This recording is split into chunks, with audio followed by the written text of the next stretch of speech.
Ladies and gentlemen, my name is Zymox, and I'm your chief show attendant.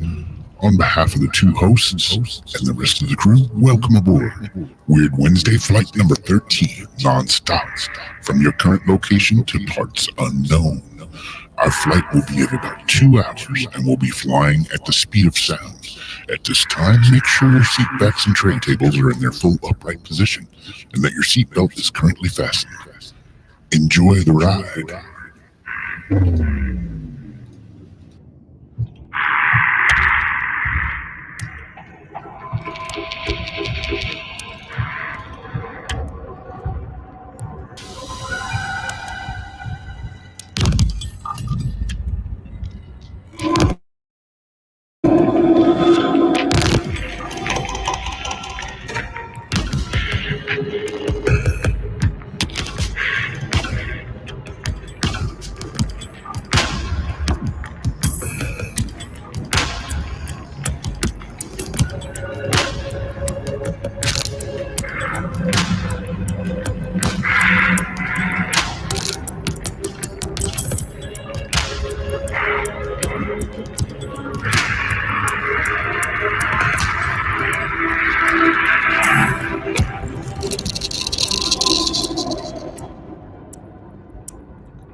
What's up, everybody, and welcome to another episode of Weird Wednesday.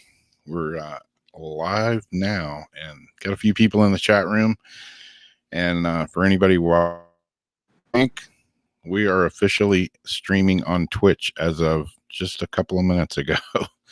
So if anybody uses Twitch, maybe go over there and see if you can check it out. It's under the Weird Wednesday show. So who knows what the comments will be like coming from Twitch. I don't know if they're going to get drug in here as well or not, but it's all an experiment going on right now. So how's everybody been doing? Doing good. I see Jason is in chat. Jason, I did just send you the link in case you wanted to jump in. I know that you have to get up early, though.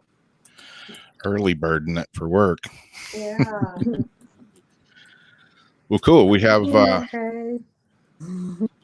we have some the traditional Weird Wednesday wacky news. And right here on the screen, we got Joyce Isaacson tonight with us, and we'll be talking about her book and things going on in the spirit world and whatnot. And we'll get to hear quite a bit from her. So hopefully everybody's had a good past week. Well, I can't say past week. It's hump day. What day is it? Let's get into the weird news. You want me to start, or are you gonna start? You can if you want. Okay. I'm going to start with the dinosaur footprint. So a 4-year-old girl discovers a 220 million year old dinosaur footprint at a beach in Wales. In London, a 4-year-old girl has made a big discovery. Walking along a beach in Wales with her father and their pet dog, she spotted an extremely well-preserved dinosaur footprint that excited paleontologists worldwide. Lily Wilder made the discovery near Bendrix Bay in South Wales, UK, finding an imprint thought to have been left 220 million years ago. It was on a low rock, shoulder height for Lily, and she just spotted it and said, "Look, Daddy." Her mother, Sally, told the news on Saturday. She's really excited but doesn't quite grasp how amazing it is, adding that her husband took photos at the beach and later shared them with the family.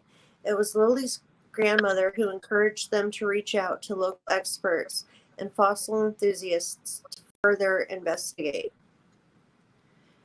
So yeah, 220 million year old footprint.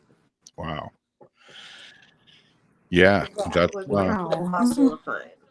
that would be a cool one to find for sure. That's something. Mine, my first one. I was going to do this one last week. This is the one I lost the picture of, but now, so I'm going to do it, and let me pull it up here.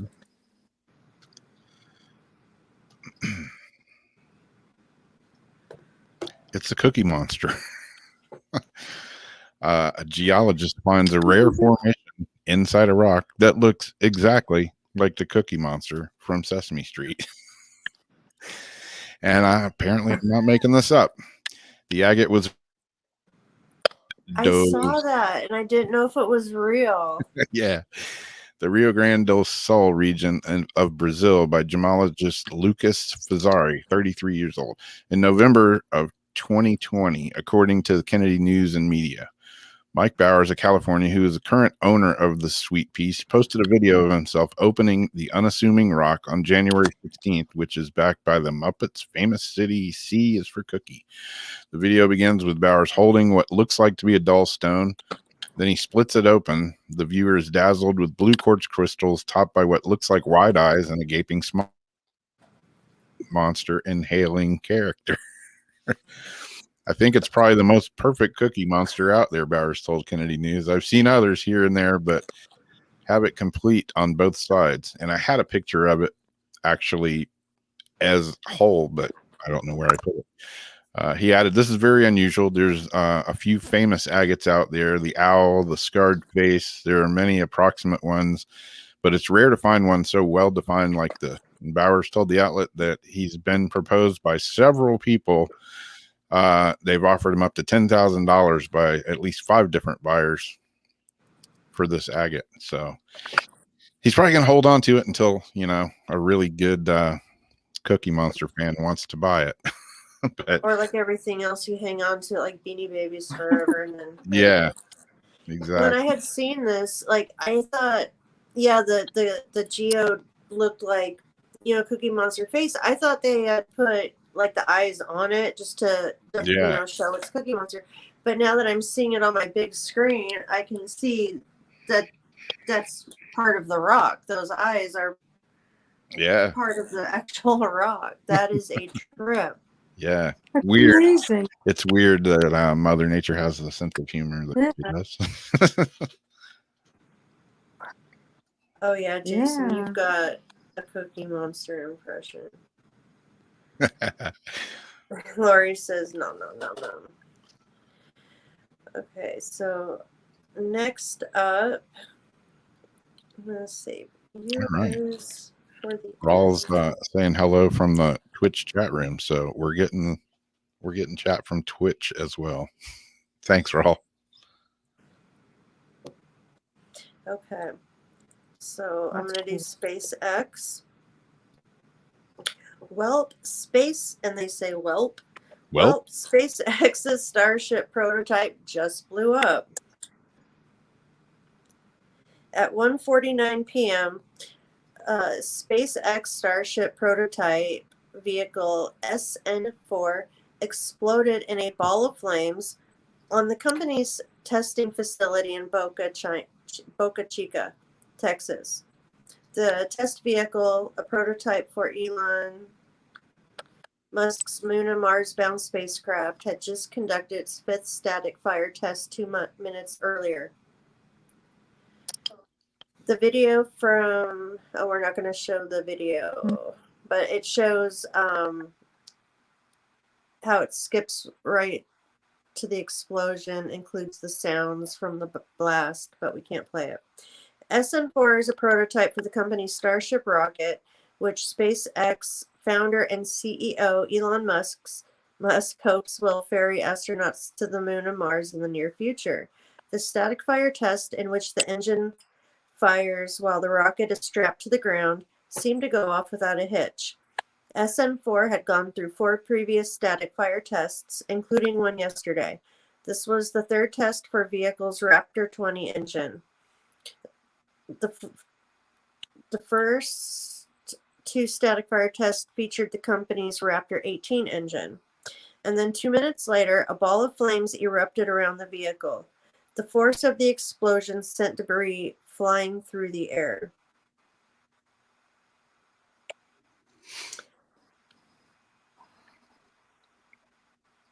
And there's no official word from SpaceX on what the end of the article is cut off. Well, you know, it's pretty, can be kind of devastating. I mean, you know, I can't imagine how much that Elon Musk or SpaceX, but hey, you know, live and learn.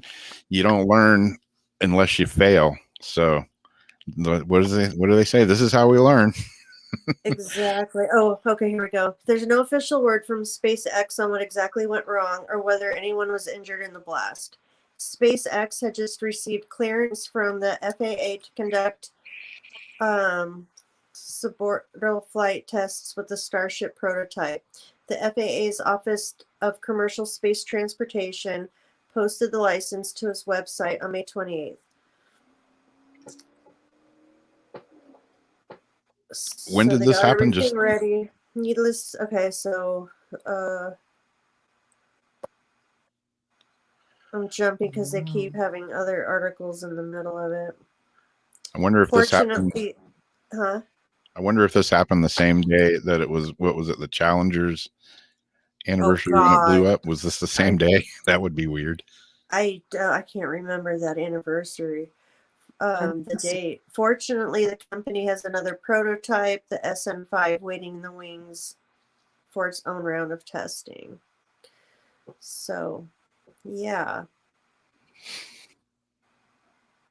Yeah, it's definitely. I know it costs more than a couple $100 for that baby to explode, but at least it, you know, blew up when it was coming back and not when it was taken off. So there's always a sunny side to the story somewhere hidden in there.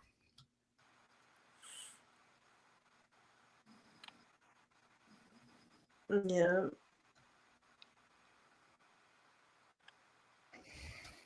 What do I have next? This one, a new theory suggests that we travel to parallel universes when we dream. I don't know if you guys have seen this one or not. Kind of interesting little read on it, though. Let's see if I can find what to read here. It's hidden among my many windows of stuff here somewhere.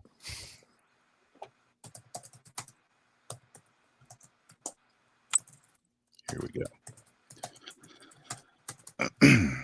We've long been fascinated by the concept of dreaming and what they may reveal, with many different theories ranging from psychic glimpses into our innermost thoughts and desires. Scientists are more interested than ever in understanding this phenomena.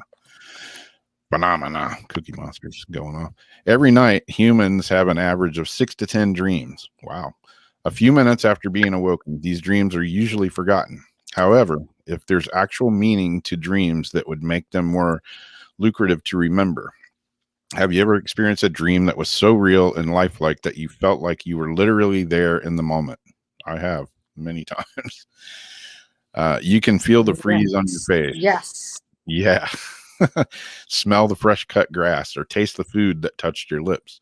These realistic dreams feel much more than just a creation of our imagination. A new science-based theory might actually reveal this to be true. Modern science, as well as Native American tribes, Mexican nations, believe that we, or at least our brains, visit a parallel universe when we dream. This would explain why humans can dream in color and can see and can senses with and can all five feelings what's happening in the dream. It all starts with an existence of the multiverse, the idea that our universe isn't the only one out there. In fact, it's just one of many. Within each of these universes is a new reality, one that, while similar to our own, is altered in some way by the decisions that we've made. This is a concept that scientists have entertained and explored for many years. However, a controversial 2010 study revealed evidence that there may actually be other universes in existence. Consider the last major decision you made in your life. Maybe you moved to a new town for your dream job. In a parallel universe, another version of you may exist that chose instead to stay in your hometown and pass on the job. This is one change in your narrative that creates a ripple effect, changing every area of your life form that moment on. If you've ever dreamt of your life, but it appeared a little different, maybe you were living in a different house or a different town, you were working a different job, or you find yourself involved with a different partner. That could get you in trouble sometimes. What you may actually be experiencing at that moment is a glimpse of your life in a parallel universe. Don't be calling out names in your sleep. Just saying. The dream itself feels so real as if you're actually standing there, because in fact it is real, just in an alternate world. This is a life that the alternate you have created. And whoever wrote this article didn't proofread it very good. People often have a recurring dream about the place they never visited or even heard of. Perhaps such dreams are glimpses from what one experienced in a parallel universe. Sometimes people dream about events that have not yet happened but will take place in the future. Some dreams could also be incoming images from an alternate world where you're living a different life. Who knows? Perhaps some of the most special dreams are a window into a parallel universe. So yeah, it goes on a little bit further, but I've always wondered about dreams, and like it said in the article here, Native Americans have their own beliefs about dreams, and where you a whole new rabbit hole to go down as far as people visiting you in your dreams, friends, loved ones that have passed on, and they come to see you in your dreams. Is it just a dream, or is it really an alternate universe that you're taking a little side trip to? It's an interesting theory. Definitely. We're actually doing our own little dream study that we haven't really started yet, but we're starting to get it together. All right. We're not doing the Holly Boob sign. Let's see. Oh, Chucky doll. Okay. Chucky. So Texas sends out a wild Amber Alert for a vicious Chucky doll and his missing son. Say what? Texas issued a memorable Amber Alert on Friday for the missing son of the vicious Chucky doll of horror movie fame. The message described Chucky, the star of the 1988 Chills classic Child's Play, as the 28-year-old redheaded suspect in the disappearance of his 6-pound, 5-year-old son, Glenn. Glenn Ray was born in the film Seed of Chucky. Dad clocked in at 16 pounds and 3 feet tall in his description. Chucky, according to the alert, was last seen wearing blue denim overalls with a multicolored striped shirt and wielding a huge kitchen knife. His race was listed as a doll. The alert, typically sent out for actual missing children who may be in peril, was sent out via email 3 separate times to subscribers of the Texas Alert system. The State Department of Public Safety later issued a statement saying the alerts were sent in an error. This alert is a result of a test malfunction, said the statement. Come now. We apologize for the confusion this may have caused and are diligently working to ensure this does not happen again. A statement to the TV station said the Chucky and Glenn message was supposed to be a test that accidentally went out. So yeah. That would be like a major whoops. Did I send you the wrong picture? Yours kind of is blurry, but you guys can kind of see it. I don't think you can see it off of mine. I can't see it very well. Oops. Oh, yeah. So yeah, good job, Texas. Yeah. Yeah. You know, who was it? It was Hawaii or somebody last year that sent out the thing on the emergency broadcast or something about nuclear missiles being fired. That was like a major, like, oh, whoops. Yeah, but we don't want to, freak anybody out or anything. Yeah, exactly. My nephew was out in Hawaii during that. And, yeah, was it last year, a year before? I think it was a year before last. But yeah, major whoops for sure. Yeah, don't mean to freak everybody out. You know, there's just nuclear missiles. Right? Oh, okay. This is a strange one. You know, it is Weird Wednesday, so I'm just going to go ahead and roll with it. It's not as crazy as the ones we've had before, where we didn't have guests on. We got a little crazy, but let's see. Bring it. I'm trying. It's not wanting to share for some reason. The case of the serial sperm donor. All right. In 2015, Vanessa van Ewijk, a carpenter in the Netherlands, decided that she wanted to have a child. She was 34 and single, and like so many other women, she sought out a sperm donor.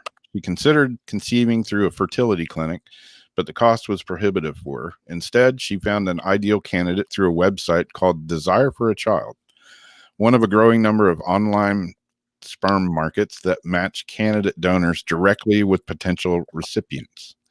Miss Van Ewijk was drawn to a profile in particular, that of Jonathan Jacob Meyer, a Dutch musician in his 30s. See, musician. She's like, oh, thank you. I'm singing John Jacob Jingleheimer Schmidt. Yeah. Mr. Meyer was handsome with blue eyes and a mane of curly blonde hair. Miss Van Ewijk liked how genuine he appeared. I spoke to him on the phone, and he seemed gentle and kind and well-behaved, she said. He liked music, and he talked about his thoughts of life. He didn't come on strong in any sense. He seemed kind of like the boy next door. About a month later, after some back and forth, she and Mr. Meyer arranged to meet in Central Station, a busy railway hub, and in the Hogue. I have all sorts of questions already. Yeah. He provided her with his sperm. Okay, so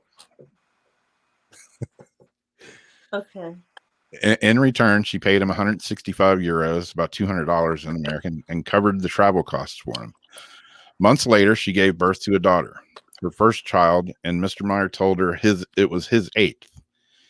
He declined to be interviewed for this article, but did answer some questions by email and stated he didn't really want to give permission for his name to be published. And well, they gave his name. In 2017, she decided to conceive again. She reached out once more to Mr. Meyer. Once again, he met with her for a similarly modest fee, provided a container with his semen in it, and once again, she became pregnant and gave birth to a boy. Okay, wait. Why is he if he's just giving it to her in a container, why is he traveling with it and not sending it? Like, I don't understand. Well, probably to give her the freshest sample. He probably got there. Just guessing here. I don't know. But he says he provided her with the yeah. And then what? She impregnates herself with it? Not really sure on this. Okay. Haven't been down this path before, But Wow. even before then, however, Miss Van Uyck had learned some unsettling news. She had contacted on Facebook another single mother who had also used Mr. Meyer as a donor.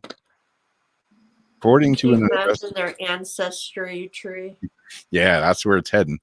According to an investigation in 2017 by the Dutch Ministry of Health, Welfare and Sport, he had fathered at least 102 children in the Netherlands through numerous fertility clinics, a total that did not include through websites.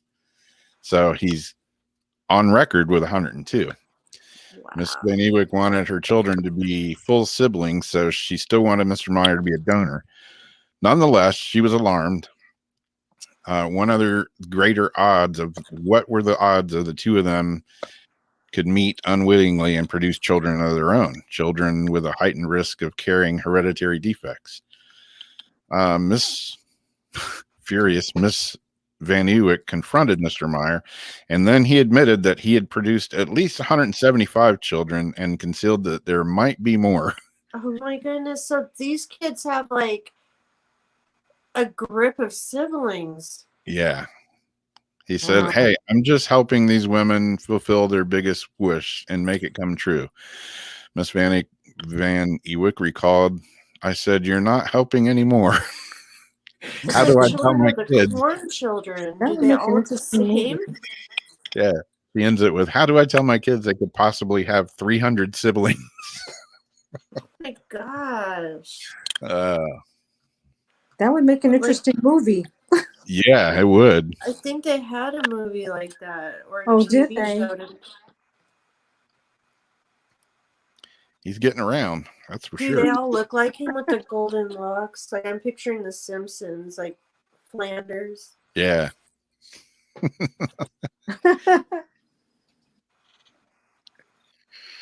Zach. Wow. Well, this isn't crazy like that, but we got two UFO stories.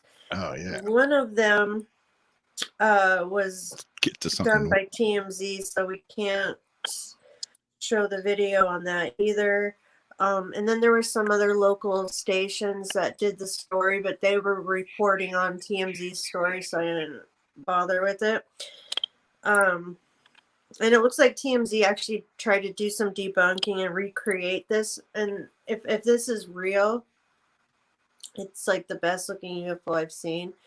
And I'd like to know if anybody in that area besides, TMZ spotted it or got their own pictures of it. So TMZ states on the 30th, we got another UFO sighting on our hands here in LA, folks, but this one stands alone as it offers some of the best clear shots we've seen of what appears. Well, you make the call. An eyewitness shot these photos last Saturday while heading south on the 101 freeway just outside of Thousand Oaks as she was approaching Westlake Village around sunset. We're told she was on her phone when she saw the thing hovering in the sky. Could that have been a glare in her window?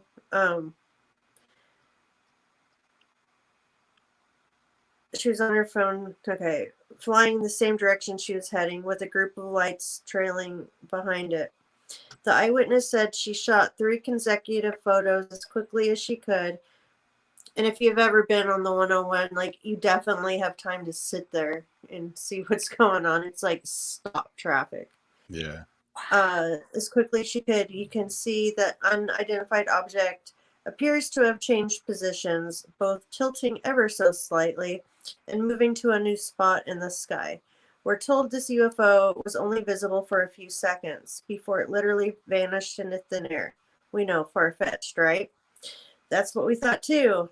But we've been assured these photos were not altered, and they show what they show. We were skeptical, thinking these could have been tweaked in Photoshop, so we had one of our art gurus take a closer look to see what she thought.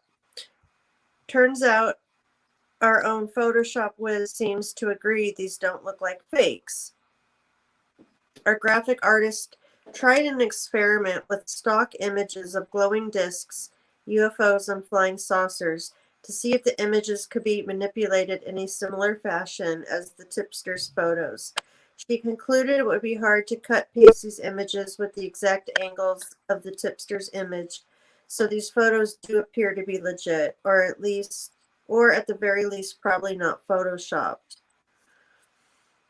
And so one of the photos, they have a side-by-side that'll flip there, which is like the one they tried to create, and then the tipster's actual one. The one on the right is the real one. The one on the left is the one TMZ made. We also reverse image searched these pictures. By the way, couldn't track down any that were exactly the same. So again, it lends credence to the idea these were taken on the spot without being doctored after the fact. So where does that lead us in the end? Welp. What is up with the whelp? Welp. Whelp.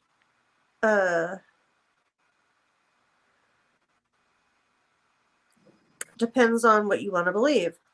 On its face, this looks to be a straight up UFO sighting. If that is in fact the case, who would have thought Hollywood had it right all along in its descriptions? Thing looks like it's straight out of Independence Day or Close Encounters. Way to play into stereotypes. Aliens, not very progressive. Okay, so I don't know what you guys think about that. We have another one in North Carolina. My mom sent this article to me this morning. And these, let's see, Jason did one on Sunday. There were 3 lights, right? Yeah, the triangle. Yeah, this one has 4 lights, and again, it doesn't look like a satellite train.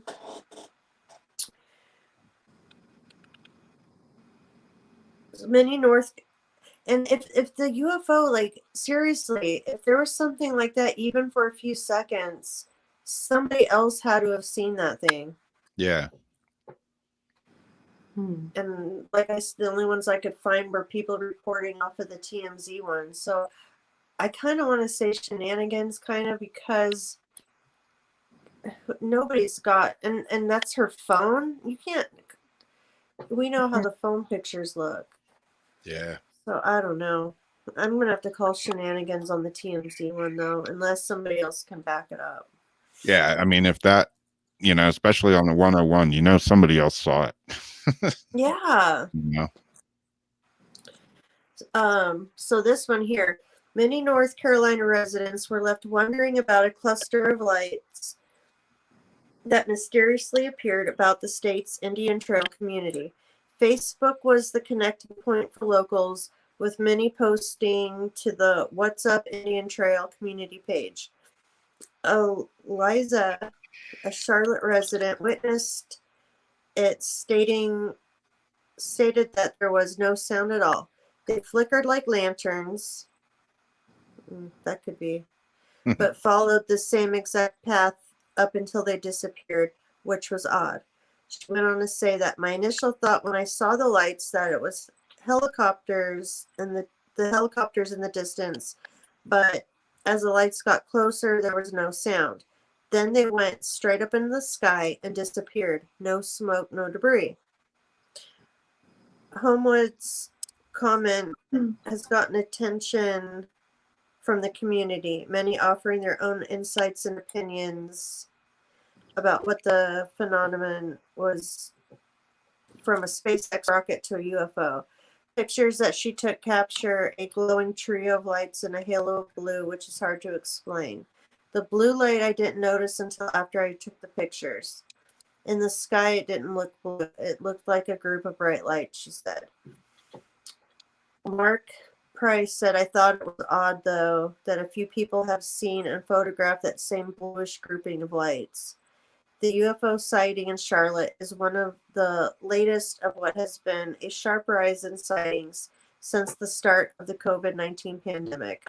The recent declassification of more than 30 years of UFO documentation by the CIA has validated many Americans' interest in the extraterrestrial phenomenon. I can't say that word happening in our country. Phenomena. Phenomenon. And so some people asked, like 3 thoughts on what were those weird lights in the skies over North Carolina. One person says Biden's aliens coming back for him. They are so damn sorry they dumped him here. They searched for another planet and found one. Tattooing. He will fit in perfectly. Somebody else says, I'm pretty sure it was Stacey Abrams trying to advertise for the Nobel Prize.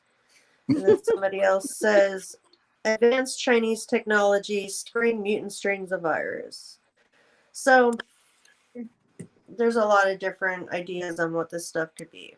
Yeah, I don't know what it is with the orange lights, and when I see these, I mean, I had my own experience that I was talking about on Jason's show and maybe our show a while back. This past summer or so, I went out to the beach one evening with one of my friends, and we just pulled up in the parking lot, and we were right at the beach looking out at the ocean. We're talking, I look up, and there is a line, not right at the horizon, but up a little bit of, I think it was either 4 orange lights that looked exactly like this. And they were just in a line. And one of them on the end, like moved up, to the right and up. And we were sitting there, and I'm sitting there with my phone in my hand. Did I take a picture? No, because I was too in the moment of what the hell is that? I mean, it wasn't, I was looking at it. I saw it with my own eyes. It wasn't Chinese lanterns. It wasn't drones. It wasn't flares. I don't know what it was. And we sat there looking at it for a minute. And like I say, I'm holding my phone. Did I even think to take a picture? No, I was just in the moment of seeing it and trying to figure out what I was looking at. And then they just disappeared. And we sat there for at least another hour and never saw it again. But I mean, for probably a good 5 minutes or more, I sat there watching these lights, and they weren't moving. They weren't twinkling. They were just these bright orange lights in a perfect row. And one of them on the end moved to the right and up, and then they just disappeared. No idea what it was. So that was not a train of satellites either. No, it wasn't satellites. They would have definitely been smaller. These, I mean, they were pretty decent sized looking, whatever they were.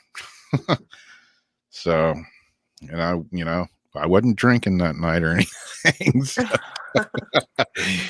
I definitely know what I saw, and well, I know I saw it. I don't know what it was that I saw, but when I see these, these keep popping up with these orange lights, it's it brings you back. Yeah, because I definitely saw something very strange. Well, let's see, we're at 9:39 now. If we want to take a quick break, and then we can bring on our lovely guest. Yeah, run this little commercial ad, and we will be right back with Joyce Isaacson, and we will get into it.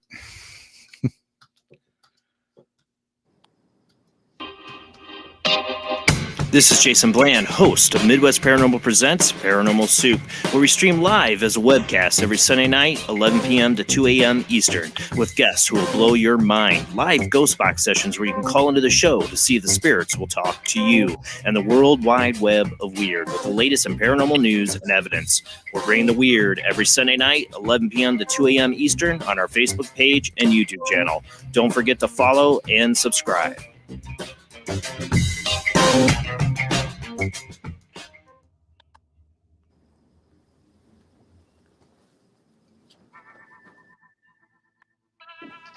Do you like rock and roll? Do you enjoy a good story? Wish You Were Here, a rock fantasy, is a book inspired by Badfinger, but intrigue you. What's it about?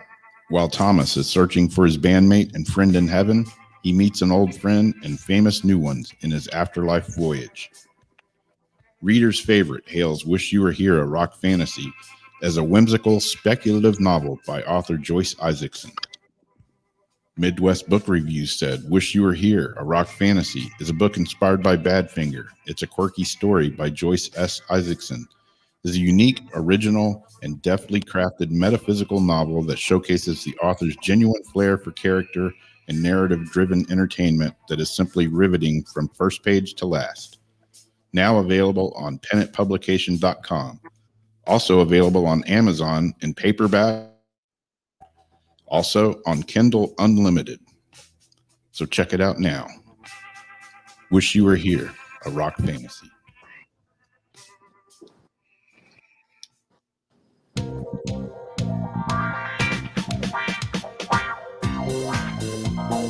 The night is alive. Join us and take a walk on the weird side when you tune in to the Kingdom of Nye, hosted by Heather Wade, the finest in late night talk. Listen live free weeknights starting at 9 p.m. Pacific time at thekingdomofnye.com, talkstreamlive.com, and the Paranormal Radio app. Wanna take a ride?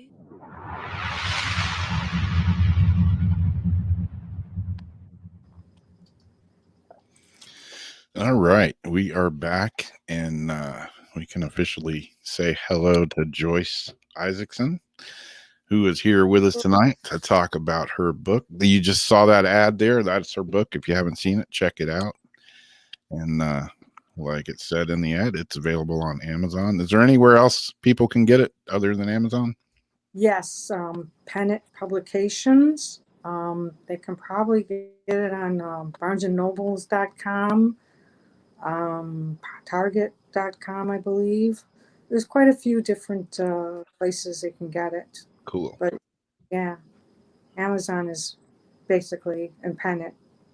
Those are the ones. But if you want to get it from Barnes and Nobles, all you have to do is go into the store and say, "Hey, I want this book," and they'll order it for you and stuff like that. Yeah. So that's not a problem. Cool. Yeah. So how have you been doing, Joyce? I'm doing okay. Got a little strangeness going your way. Oh yeah. We talked about it earlier, some of the strangeness that's been going on and stuff like that. Definitely.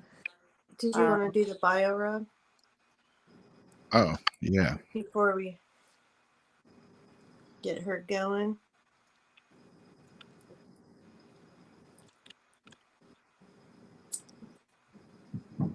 Yeah, Joyce's bio says Joyce has been happily married for 30 years. She has one son and her baby, Taylor, which is a cat. I know how my dogs are like part of the family, so. She loves to make new recipes, write in her blog. Over 1,000 members are eagerly awaiting the publication of Wish You Were Here, the series, which we'll talk a little bit about tonight. And she enjoys talking and journalism. In grade school, she won a poetry contest. The writing bug hit her, and she's never stopped doing what she loves. In high school, Joyce formatted her school newspaper and interviewed local rock stars.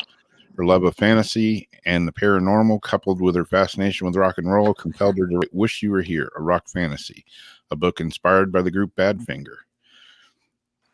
In Chicago, September 2020, and Wish You Were Here, a rock fantasy, Pennant Publications.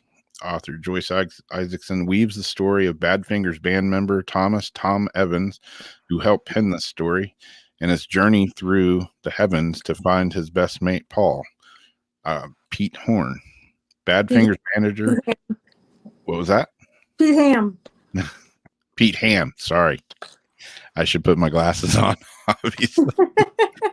Badfinger's manager had stolen their money. Consequently, two of the members had killed themselves, one in 75 and the other in 83.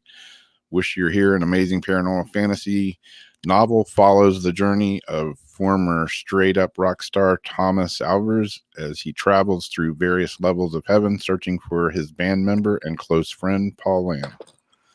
Thomas, worrying for his family, also visits his wife on Earth. He's aided by Gabriel, a guardian angel, and other famous souls.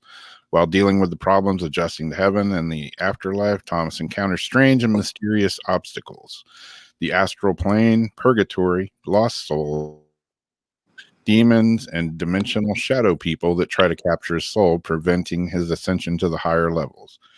Eventually, Thomas has a better understanding of heaven and repents after speaking to God. While Thomas continues his search for Paul, he realizes the value of helping others by giving them water from a spiritual fountain. I like that spiritual fountain part. Yeah. And in the story itself, there's a lot of hospitality. Everybody invites everybody else in for a drink or something to eat in heaven. That's just the way it is in my story. Nice. Yeah. There's spiritual money.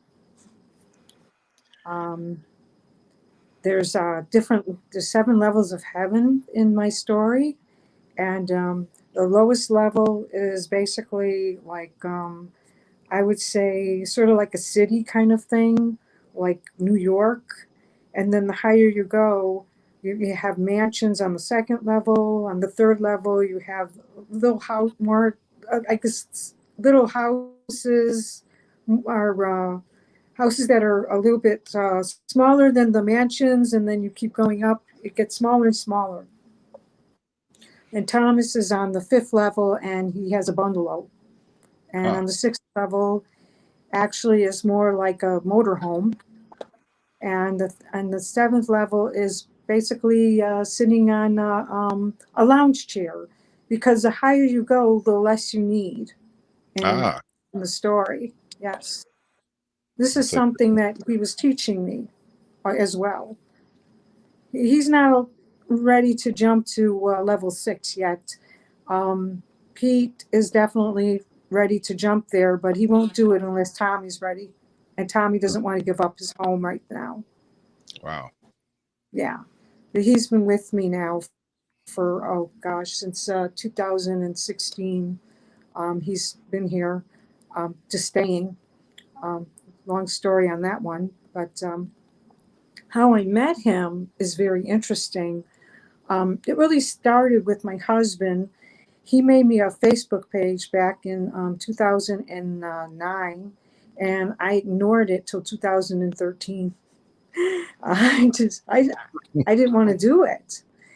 And he asked me to put away some CDs. He had this little radio station called Sound of Good Tunes. And so I saw on the cover one of a Badfinger member from the Best of Badfinger, and it was Joey Mullen. And I said, oh, I know who he is, because I've actually tried to meet him, and I never really got a chance. Every time I wanted to meet him, something happened, and I couldn't. So, oh well. Anyway, I met him back in 2017 anyway, so that was nice.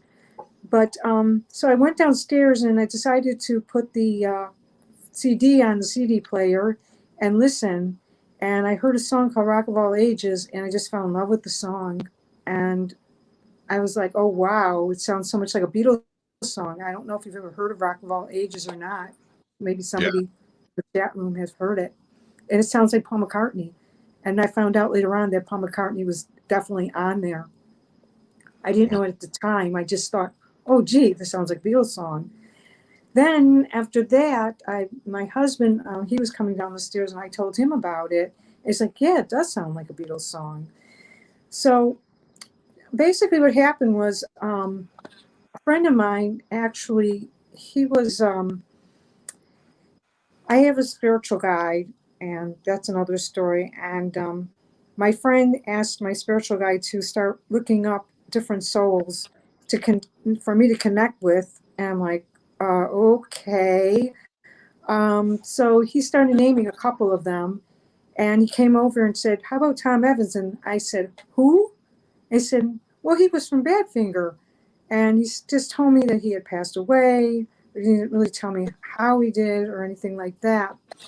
And then all of a sudden, I don't know, it was a couple of days later, I guess they were able to reach him, and I talked to him on the spiritual phone, actually. And he said, oh, I've been looking for Pete everywhere, and I can't find him, and stuff like that. I'm like, oh, Pete? I'm like, okay. And he told me how he died and everything, and I'm not going to go into that, but he told me some things that I'm really not allowed to say at this time. So then I said, oh, okay, so you're in heaven. He said, yeah. And then I hung up with him, and then it happened a couple of days later that my spiritual guide said that he wanted to actually meet me. I'm like, really? He said, yeah, but I want to know his intentions and he wants to know your intentions. So they were going back and forth. And finally my spiritual guide said to him, you can see her. And I was like really shocked by that. I'm like, oh, really? I can't believe it. I really don't know him or anything like that. I really don't know anything about him. And we decided on a Tuesday for him to come. And I was just meditating on the couch. And all of a sudden, I had this vision of him coming in through my window and sitting down at a table where I had put a spread of food. And the first thing he said when he came in was, what is this, the Thirsty Whale? And I said, I've never been there. I've heard of it. He says, oh, I've been there quite a few times. And he was talking in this English accent. It was very, it was Liverpudlian, but I didn't really, this is really amazing. I'll tell you about it soon. So he started eating.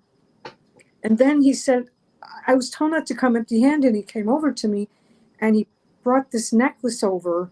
And I was looking at it, and he put it around my neck, and it was this like blue, like diamond thing and a gold chain.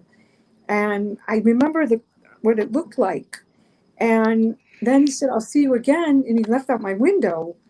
I got up, and right away I called my friend up who was asking me to call these, my spiritual guide, call these people. And he said, I got to come over. I said, why? He said, I have to come over. So I said, fine, come over. So he came over. And he brought this book. And I didn't see the cover of the book. He just said, start paging through the book. So I did. And I found a picture of him wearing the same necklace he put on my neck. Wow. That was it was the very first time that I had any inkling whatsoever that he was in my life. And my friend said, you have a spiritual connection here going. I'm like, well, we'll see, we'll see about that. And then all of a sudden, my spiritual guide said, well, he wants to see you again. I said, okay. And we set it up for Tuesday again. And he came again. And he started telling me about basically his life story in some ways. And he was ranting and raving. And I'm like, oh, no, what do I do now? What do I do? And I didn't know. And I saw him a couple of more times, but I really didn't have any confirmation back then. I really, really didn't. So I thought maybe, I'm imagining things or something like that. Meanwhile, I wanted to join some sites, some Facebook sites, and I asked my husband if it's okay to join a Led Zeppelin site. He said, sure. He said, do you finally want to do your Facebook thing? I said, okay. And then I joined Joey Mullen's group. And after that, I asked, can I join a Badfinger group? And when I got into the group, everybody was hurting at what happened to Badfinger. And I was hurting because I felt so bad for everybody else. And I decided to write to them that they would always be in Tommy's heart. And they gave me so many likes and comments on that. And I said, oh my gosh, I'm helping people here. And so I decided to write a little bit more. I guess you would call it sort of a more of a blurb or something like that. Just explaining a little bit what they were doing in heaven and stuff like that. But then I saw that I put all these different people in there that he meets. And I said, there's got to be a backstory. So I started a story with Sharon and Brian Jones, and they were having their escapades together. And then all of a sudden, I started to write in Tommy Coming to Heaven. And right there and then, after I was going to write it, Tommy came to me. I was standing right next to me by my computer, and I could feel the heat right there. And he said to me, Joyce, he said, it would be a very boring story if I didn't meet anybody. Uh-huh. He said, all I did was search for Pete. I said, okay, who do you want to meet? I said, how about Janis Joplin? I said, fine, we'll put her in. And then we started putting in all these other different people. We put in Jim Morrison, Keith Moon. It just started, I don't know, it just happened. And then he said to me, oh, by the way, my favorite colors are black and purple. Please give me a black couch and let me wear some purple clothes. I'm like, sure, we'll do that too. And then he said to me, my favorite thing is pizza. I'm like, okay, so you want pizza. And later on, I would find out from friends that knew him that these were his favorite colors. And he actually cooked pizza. His last thing that he cooked in this pot, that I actually have the pot that Tommy had, he cooked pizza for one and left the pot at Joey Mullen's house.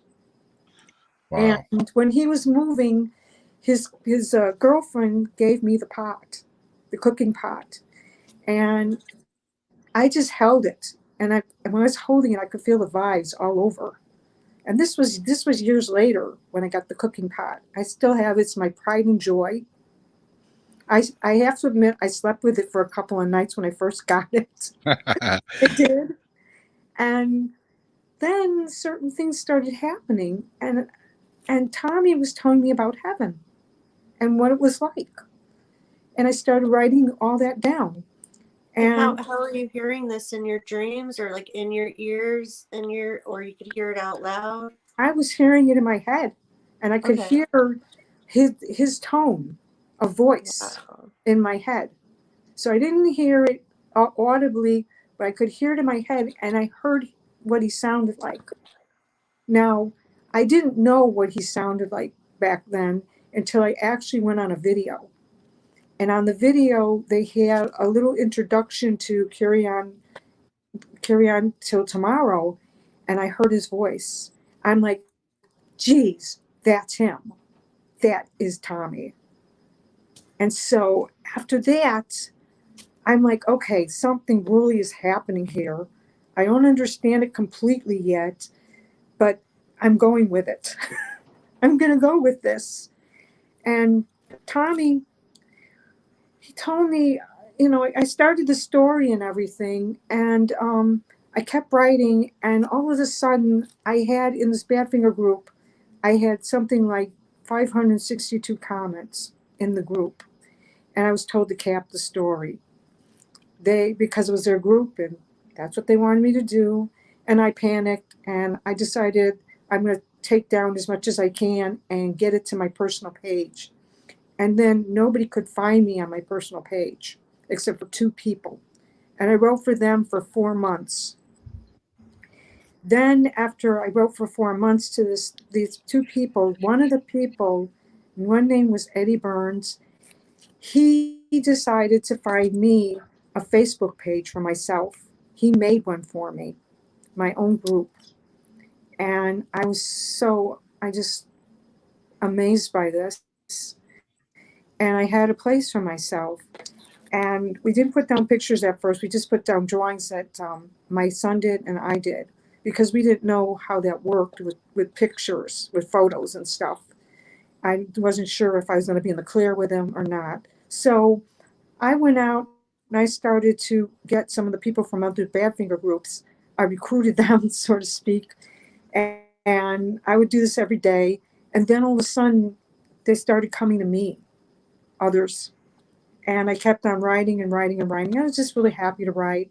And we just kept putting down more and more people that he met. He met Andy Kaufman.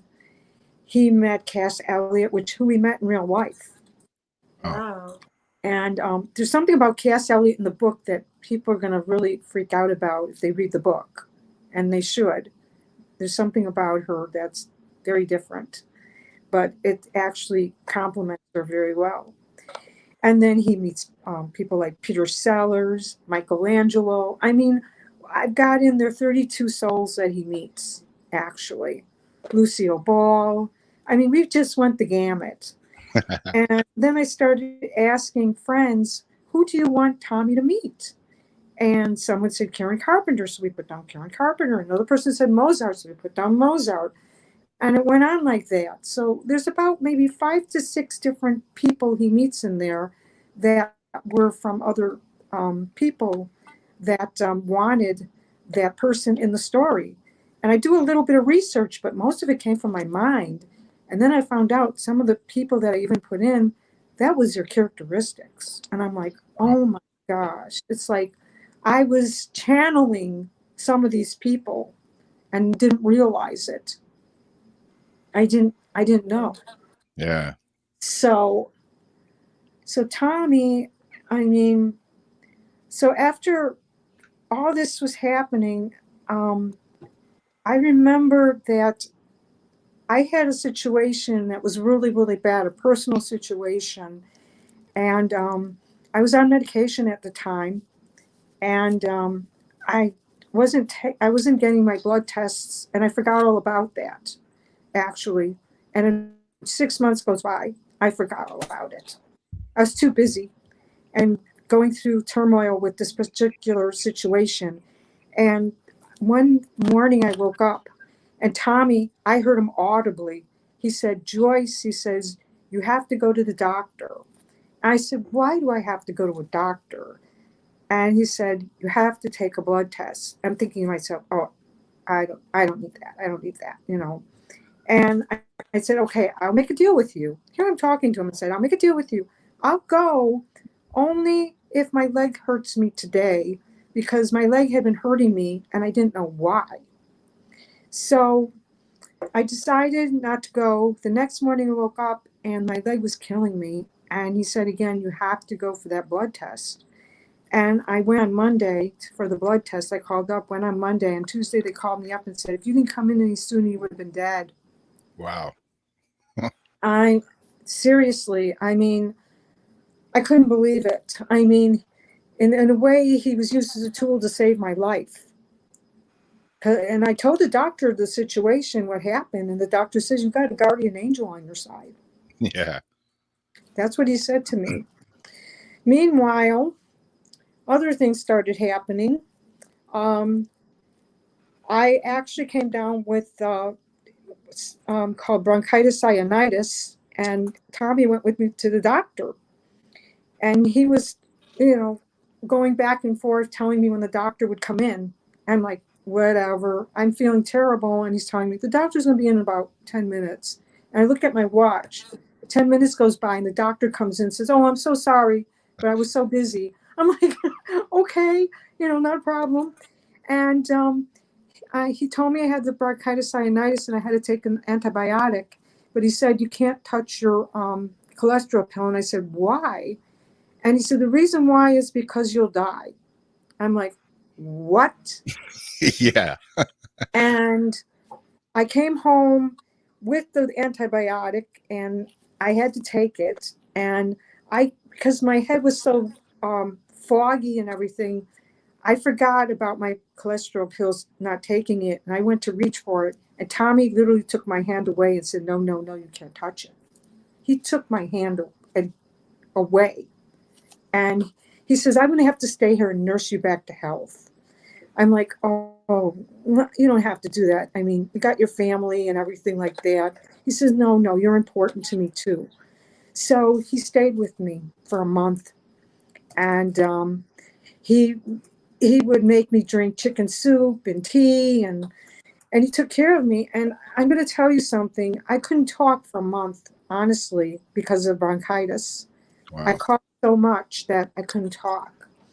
And I wrote my best work of my second part of the book, honestly, while I had this. And it got crazy. And the crazier it got, the more my friends on Facebook loved it. It just, I couldn't believe it.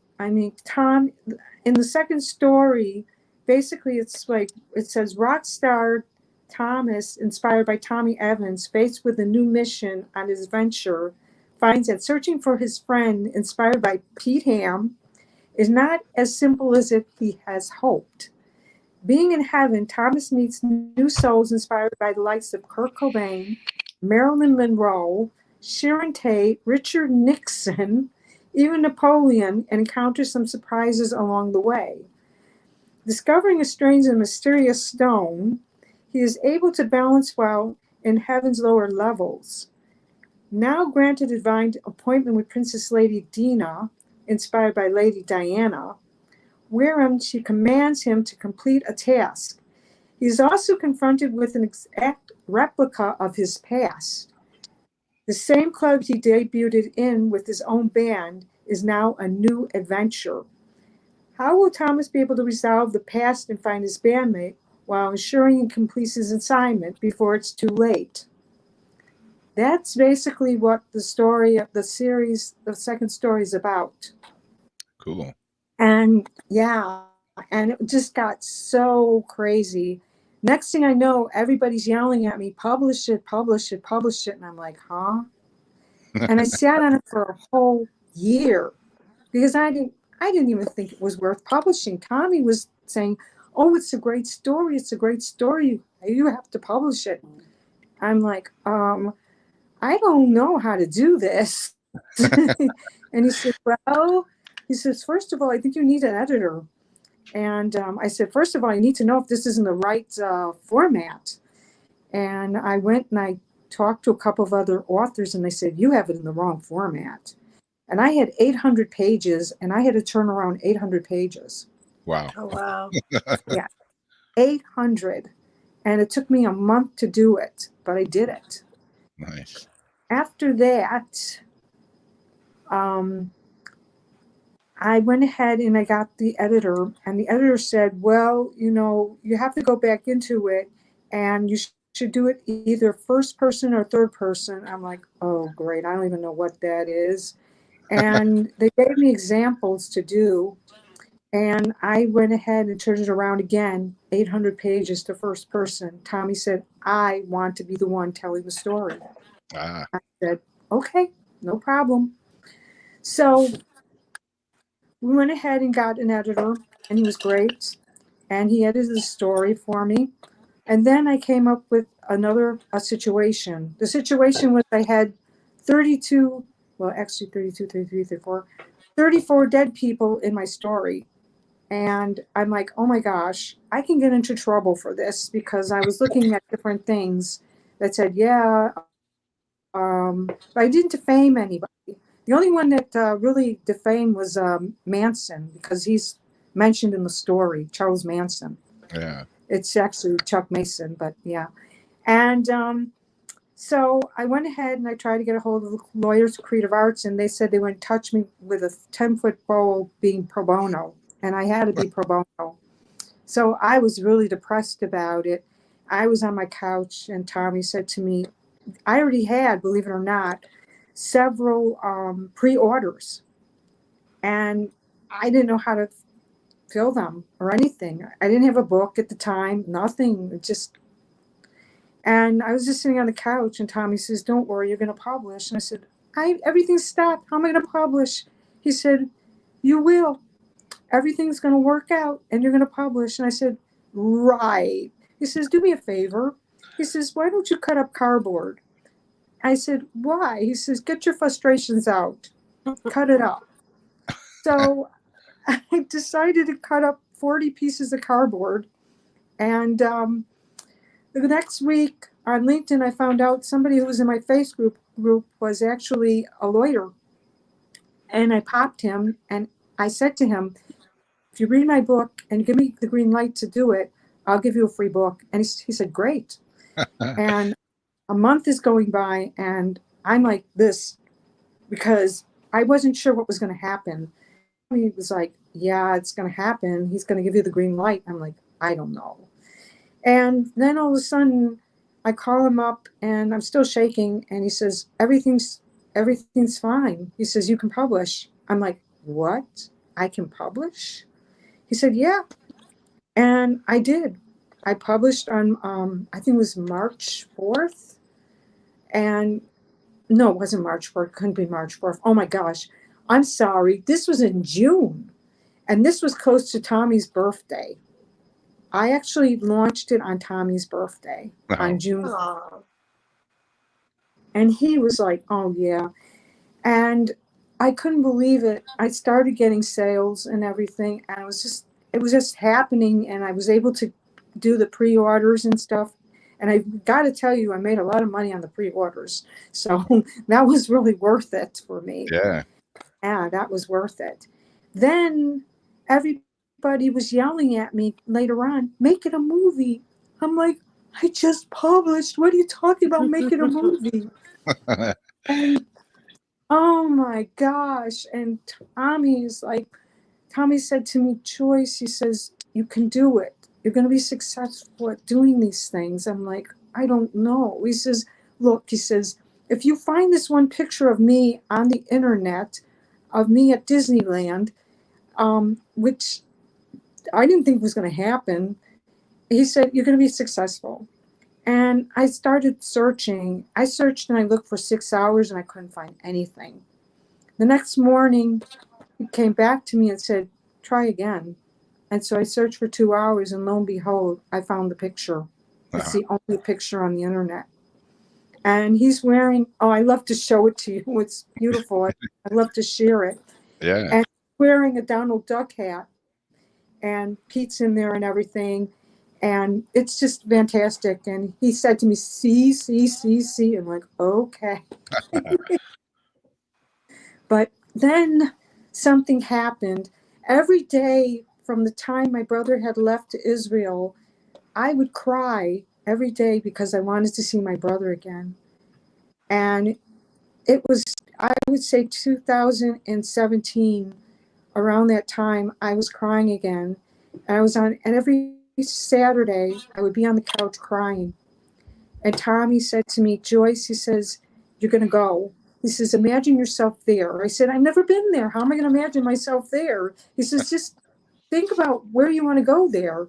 I said, well, I don't really know. I just know Jerusalem, and I have heard of Safad, and that's about it. I said, well, imagine yourself there. And we did this for a couple of weeks. And he said again to me, you're going to go. Well, about 2 months went by, and I went to a wedding, and my daughter-in-law was there, and we were sitting together, and she said to me, Joyce, do you still want to go to Israel? I said, yeah, I still want to go. And she says, well, I'm going to make your dream come true. And I'm like, what? She said, I'm giving you the money to go. I'm like, oh my gosh. She's having her own money problems. She wants to give me money, and I'm looking at her and saying, oh, no. And she's saying, yes, this is your dream. You gave me something very special. You gave me my husband, which is your son, and that's a gift. And I'm going to repay you for that gift. And believe it or not, I went to Israel. Wow. Tommy was right. I think he was used as a tool to help me to get there. And I was scared to death going. I really was. Landing and taking off. I mean, I took 2 planes. I got to Israel, and Tommy went with. Tommy, my spiritual guide, went with me to Israel. And Tommy got a crash course in what Israel was like. He really did. And there was one interesting thing. What happened was, Tommy, there was Harold's pillars, and Tommy was jumping from one pillar to the next and making me laugh. And I didn't know how to make it back to Mount Zion to see my brother. And I called him up, and Tommy said, don't worry, you'll get there. He'll be there. And my brother says, I'll meet you there. And I'm like, okay. So he said, meet me at Colfax. And I'm sitting there waiting for my brother, thinking he's going to take forever to get there. And Tommy still jumping from pillar to pillar, and he comes down and slides down the banister and says, you better hurry up because your brother is going to be there. He's going to turn around the corner as soon as you reach Colfax. And I'm like, okay, fine. So I'm running up the stairs. I go to Colfax, and right away, my brother turns the corner, and he's there. So then it gets even stranger because I started doing I did Paranormal Soup and some other ones, and I was trying to do this one spiritual one. And I talked to him on the phone, and he said, how do you know it's really Tommy? And I said, ooh, good question. He says, have you ever had a dream about him? I said, no. I never did. He said, well, I can't believe you. And then that night, I decided to pray to God and said, is Tommy there? Is he in my life? Is he supposed to be in my life? And then that very night, I had a dream with Tommy in it. And Tommy was showing me how to be him. He said, you are the writer of my story. I want you to be in me shoes. And I want you to do everything I tell you to do. And we went through the dream like that. But here's the kicker. When I was waking up from the dream, Baby Blue was playing on the radio. Wow. And I told my husband about it. My husband said, no, that's for you. He said, they never play Badfinger on the radio on WXR. And I'm like, wow, I finally got some real validation here. Yeah. Oh, hold on. I got to put in my, oh, great. Okay. There we go. There's a question in the chat room from Zariana where she said, were you connected with Tommy like in real life? And that was a no, right? No. Yeah. I was supposed to be in contact with him actually in 1983. He told me this. He just gave me pull the rug out from under me and said, he said, you derailed me. I said, what do you mean I derailed you? He said, I was supposed to be here in 83, but you derailed me with another spirit. I'm like, what? He said, 1979, don't you remember? I said, oh my gosh. I said, oh man. I couldn't believe it. I prayed for another soul to be in my life when I was only 17 years old, and he came into my life. And Tommy said, well, we're together now. And he says, I'm not leaving you. I'm like, what do you mean you're not leaving me? He says, my mission is with you now. I'm like, what about your family? You have to visit your family. He says, I'm putting that on hold. He says, we've got too much to do. We got a lot of work to do. I'm like, okay, I can't argue with him. You can't, I found out you can't argue with a soul. You just can't. And Tommy has just been, I would sit on the couch because he would come every Tuesday before that. And there was one time he came and I was on the couch and he was sort of like my psychologist. I told him about a friend who's actually, she's bipolar. And she had she said she had rabbis that came to her and they were so nice to her. And then they turned around after 5 years and told her to kill herself. And I'm like, oh my gosh, what if I'm going through the same thing? Maybe you're a figment of my imagination, Tommy. And Tommy said to me, he said, Joyce, he said, did you ever ask if she ever had any validation from them? He says, before you jump, into conclusions or anything, you should ask her. And I said, okay. So I did, and she didn't have any validations. And the next time I saw Tommy, I told him about it. He said, see, he's playing it. He's playing Come and Get It right now while I'm on with you. He's playing it. He wants to be known. Yep. Oh my gosh. This is too funny.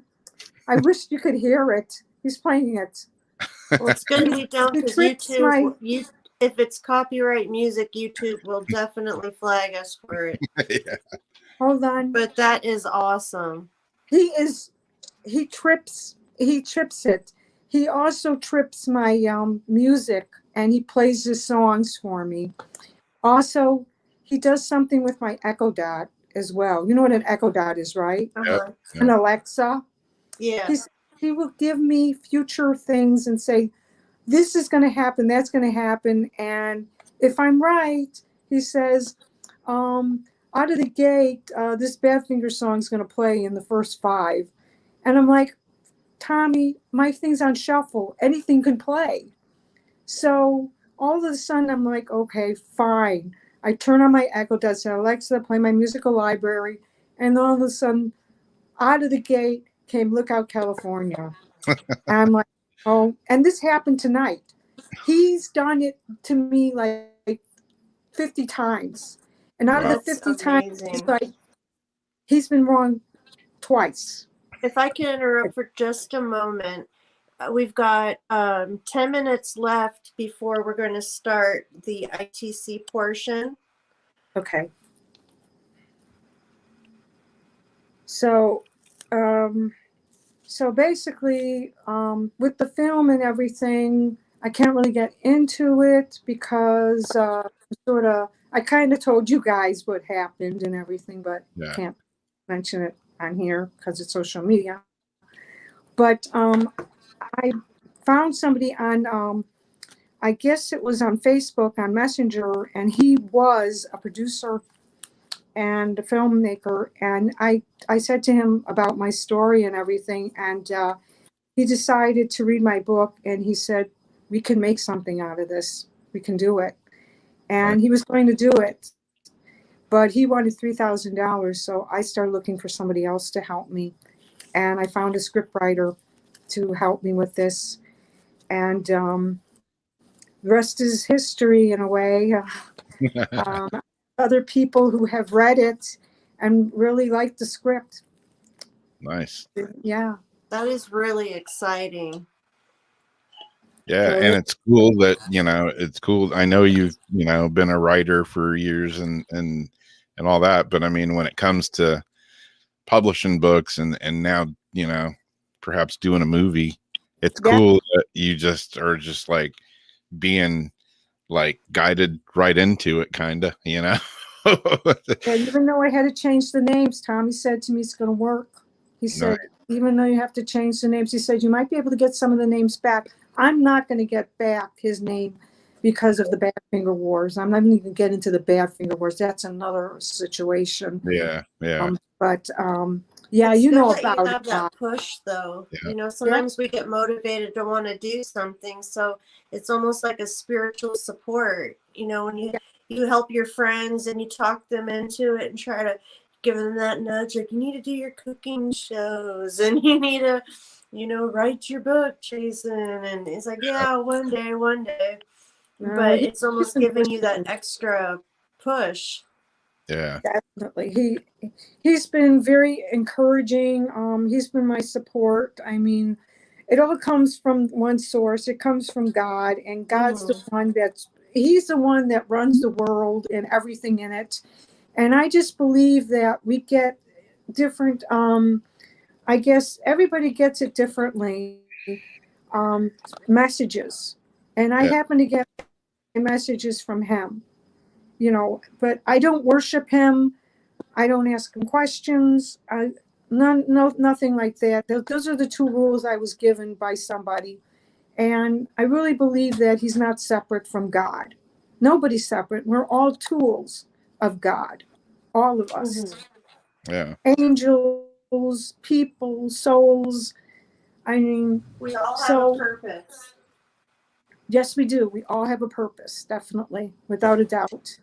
And like you were saying earlier, when you got the messages from him about going to the doctor, I mean, I can kind of relate to that in a way. I get really bad migraines. I haven't had them near as frequently. I did wake up this morning with a nightmare of one, but I was getting really bad migraines. I'd had one for like 3 days or so, just solid. And I was doing spirit box session, and I just threw it out. I'm like, hey, spirits, can any of you help me with a migraine? And the ghost box is saying stuff, and then plain as day it said magnesium. Oh, wow. And I'm thinking, what the hell does that mean? And I was like, is that message for me? And it was like, again, it said magnesium. And so, I'm going on Google and I look up magnesium with headaches, and there it is. It's like, magnesium helps with headaches. I went in there and I actually had some in my thing of vitamins and all. I popped a couple magnesiums and my headache went away in like 30 minutes. Oh, that's pretty good. See, you got a message. Yeah. Everybody gets messages differently. I mean, my brother gets messages differently than I do. And I just feel I'm very thankful that I do get the messages that I get. I feel very thankful. And I want to let people know that even in the chat room that you should never be afraid of, of the other side. I mean, there's probably quite a few people out there that are getting messages from the other side, and they're afraid to even speak about it. I was afraid at first to speak about it, but when I started getting the confirmation and everything, then I thought to myself, you know what? I want to be there to actually help other people as well with this. Yeah. That's part of it. The other part is too is that a lot of people are also afraid of, the unknown. Death is the unknown and stuff like that. Yeah. And I'm not so much afraid of it. I mean, I want to be here as long as I can because I feel like I have a lot of work to do. But everybody has a time to go. Yeah. So, and this is just a stopping point, or we're sojourners in here in the world, and a real home really is in heaven. So, I just feel a connection with that as well. And I'm not afraid. I used to be afraid of the spirits when I was a kid, but I'm not anymore. I mean, I'm getting very used to it. Yeah, exactly. Very. Yeah, I mean, it's, as long as I've been doing it, there's still that skeptic in me, but then when I think about the things like that, with the headache thing, I'm like, well, maybe it was coincidence, but I don't believe in coincidences. Yeah, I mean, it's a pretty heavy coincidence, and I've been kind of disillusioned a few times before, and I'm like, and I mean, I kind of look at it like doing the ghost box or doing this and that, or even going on investigations. It's kind of like fishing. It's not, you can't just like on demand, have it happen. Right. But I'll be getting that kind of wondering feeling, and then something will happen, like that. And it just kind of laser focuses right back to where you should be. It's like, wow, maybe this. My problem is, Rob, my problem is that I'm always waiting for the next confirmation. Yeah. That's what I'm always waiting for. Yeah, exactly. Always. And it's been coming, and I'm really happy about that. I've been getting validation like crazy, especially the last 2 months. It seems like it's increased a lot. Yeah, I think overall, I think we're going to be awakened to some startling things within the next year or so. Oh yeah, there's going to be some changes. I feel there's going to be some real interesting changes coming up. Yeah, interesting is a good term. Even miracles. There's all those vaccines now, but there's going to be another vaccine out soon, and it's a one and done, and I think it's going to be a better vaccine than what we have now.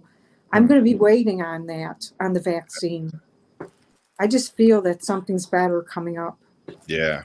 Yeah, I'm not in a rush to. Me neither. Yeah. Especially when they had to put a hold on one, I think, because of all the allergies. The allergy, I think, with some health workers. Mm-hmm. Yeah. But yeah, definitely going to have an interesting next couple of years. And 6 years from now, it's going to look completely different than we look now. Yeah. I don't think we're ever going to go back to normal. Never. No.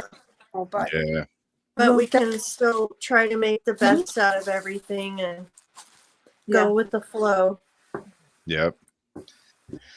Hold on for the ride. Yeah, fasten your seatbelts and keep your arms inside the vehicle. We may be experiencing some turbulence. A little bit of turbulence. A little bit. I don't know whether Tommy's going to speak in the spirit box or not. So like I said, he would be vying for it, competing for it or something like that. And it depends on the spirit box too. Yeah, we've had some weird ones come through that we weren't expecting. So when we, let me see, where did I put my notes? So we're going to be doing a session tonight with Joyce, and it's a little bit different than we normally do our different experiments.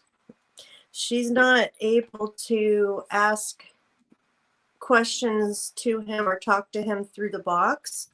So she gave us a breakdown and wanted us to kind of put it into a couple questions and ask the questions for her. And so we are going to be I lost my note. Hey, Rose, welcome aboard. Yeah, I said it was all up to you guys if you wanted to do it or not. So, Of course, this is my old phone, so I don't have my right notes. So we're going to ask some questions, and we remember that we don't know for a fact who is coming through the box. It could be a guide helping him talk through the box. It could be him talking. So we don't know exactly who we're talking to. And normally when it comes to asking spirit questions, when it comes to the future, our experience, as well as just what I've seen around, they don't typically want to or can. I think there's a lot of things spirit isn't allowed to tell us. So a lot of times if you're asking a question that has to do with like a future type situation, you're going to get nothing on the box or maybe like a loud noise or something. So because you do have such a tight connection with him, it'll be very interesting to see if it behaves differently because of that. And we have some questions that we put together that Rob's going to ask on his side. He's going to run the box, and then we'll do a little improv depending what way the conversation goes, depending on responses, this and that. I know the first time I was on Paranormal Soup that he really came through. Boy, did he come through. Oh my gosh. I was not expecting it at all. Well, we'll see what happens tonight. He also took down 2 lines. Yeah, I remember that. Oh, yeah. Yep. He said he would. Well, we're going to give it a shot here and see what happens.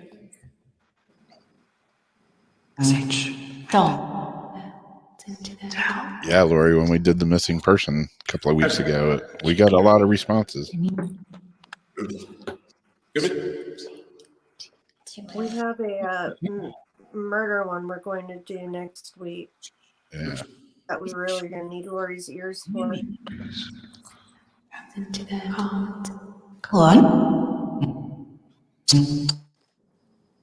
All right, we're going to be asking some questions. And Tommy, if you can hear us, if you're listening, if you want to chime in, you know you're welcome here. And Joyce is going to be listening. So you can say your name for validation also. Yeah.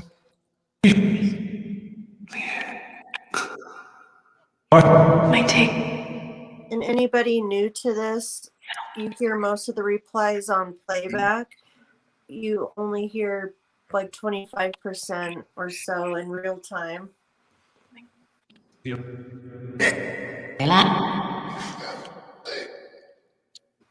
Would Tommy happen to be out here where he can reply to us? Cool.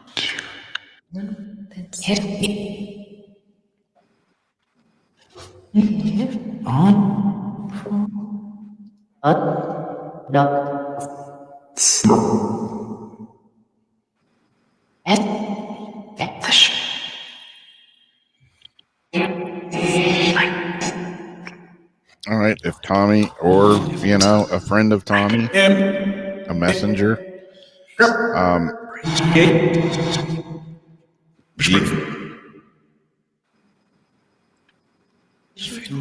you're ready? All right, so are we. Do you think Joyce should work with a person that she has in question? He's what?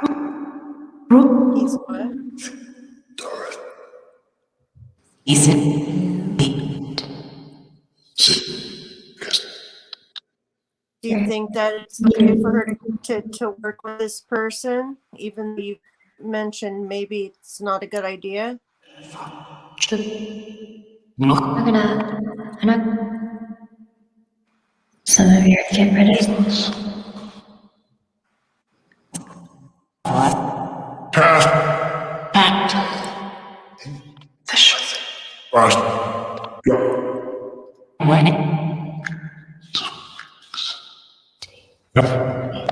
tricky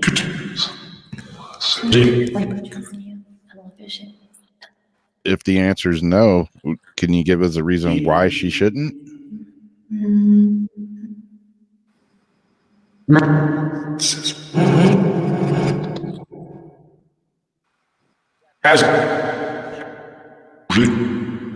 Queen of the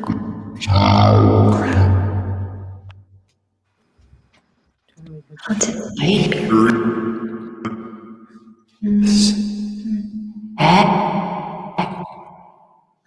Yours now. You're late.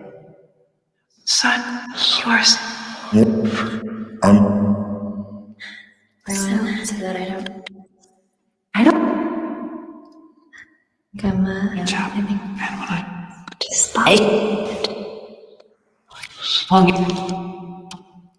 Lori heard,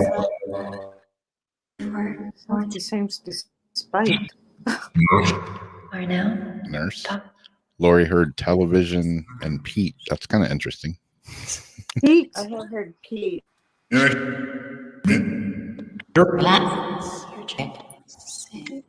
well, I thought Pete? they started saying his name a moment ago. Completely stuck. I did talk to Pete. Pete said I shouldn't do it. Oh, Okay. Why does Pete think she shouldn't do it? Can you tell us?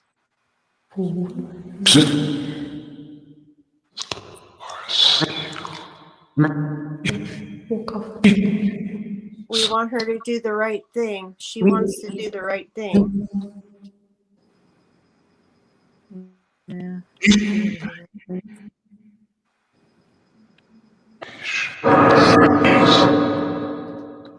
There you go.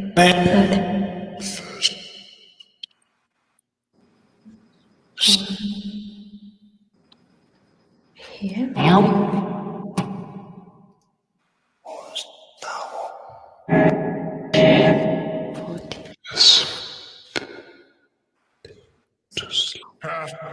can you tell us if you think the film will be successful? Sudden break.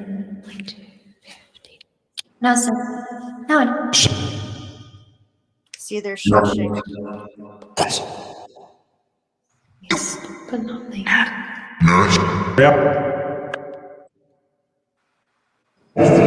clap. Food. Say one now. Pick it up. Just stop. Look in the mirror. Does Tommy have any suggestions for the film, maybe? Love. Go on. So. Rich. Like 1 and 2 and 1. Nope. 1, 2. Is that? The reason. Just to.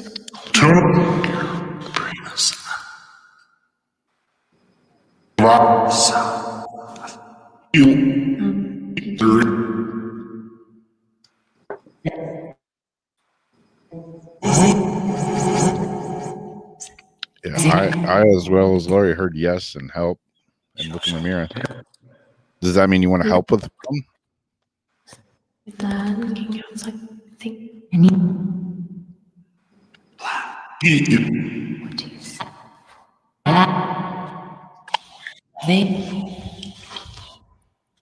Complete. Not complete.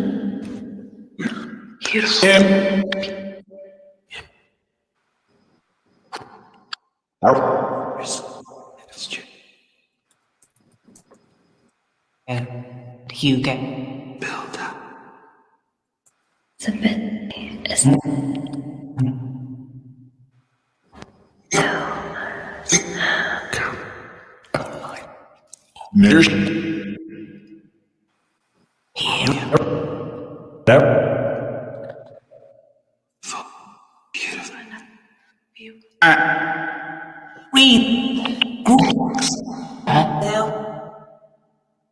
Let's trump card golden. You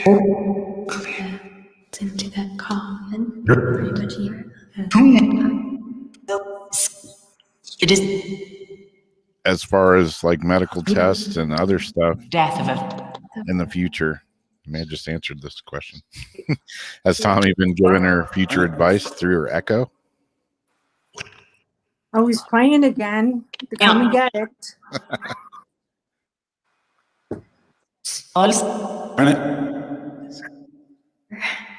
better. I mean,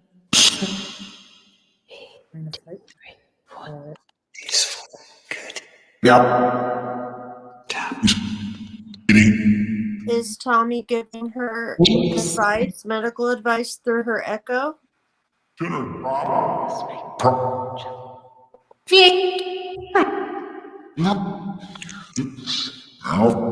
Yeah, through her little music box. He gives me future things through the man through there. I've heard yeah and yes a few times. Problems. that's the very last.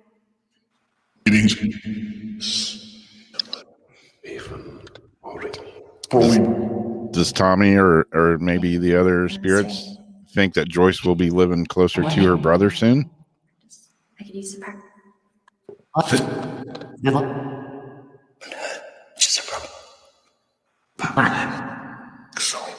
And realize, are you alright? I think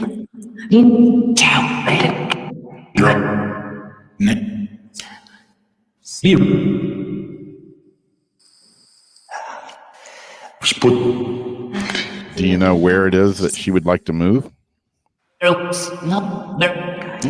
people try something. 9.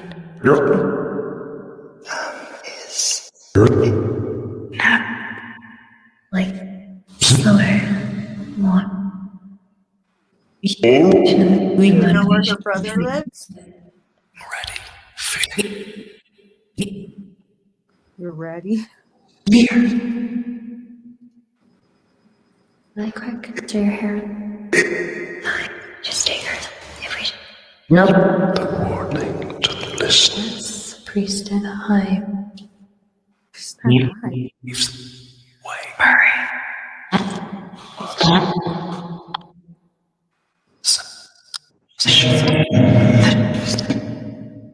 It sounded like you said priest. What was that? It sounded like you said priest on high. Yeah. That's, Is it relevant? yeah. Nice. We were just talking about something yesterday that had to do with the Cohen priest. So he's giving you validation that he's listening to. Yeah. Said yes.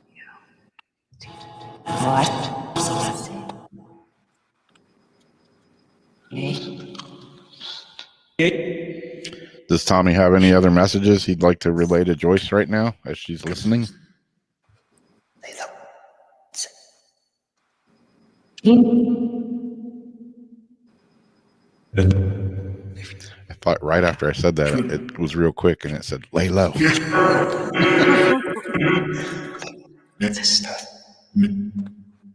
Well, that could mean a couple of things if he did. Yeah. Do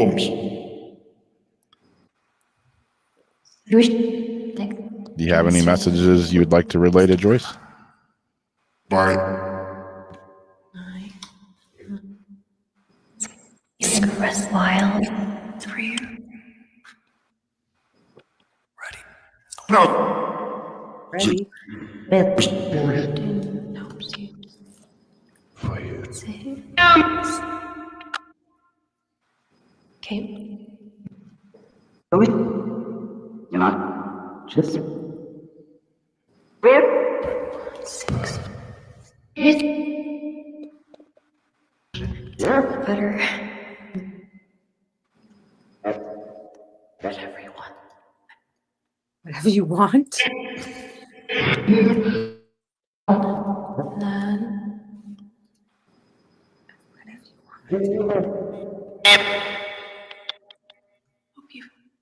There's a really faint whispering that I'm curious about. Like a woman's under voice. Yeah, I didn't quite make out what it said. I heard something, whatever you want. Yeah, yeah. Oh yeah, he's got some freaky ones that get mixed in on his side. He has some kind of crazy energy over there. I think he's got a succubus over there.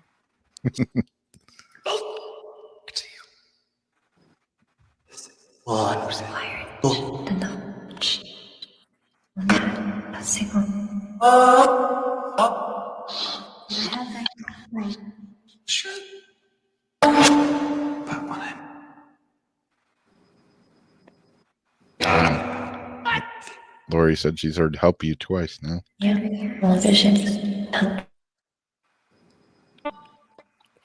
You said help. What Help you. do you refer yourself as to her? Not her guide, but what do you call yourself? I'm just gonna finish even.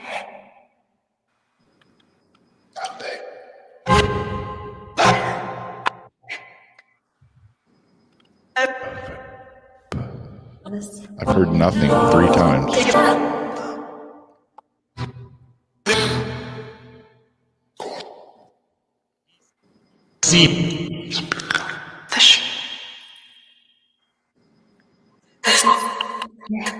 There's another male voice that's like 3 layers under that's really like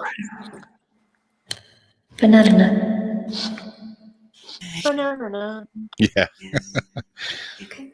And you like the match for the situation that they Something about a magic potion.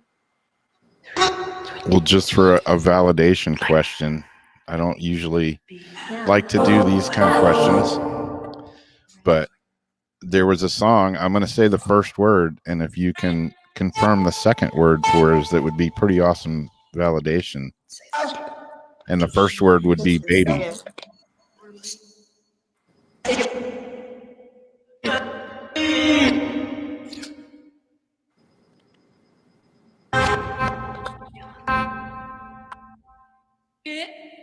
haircuts.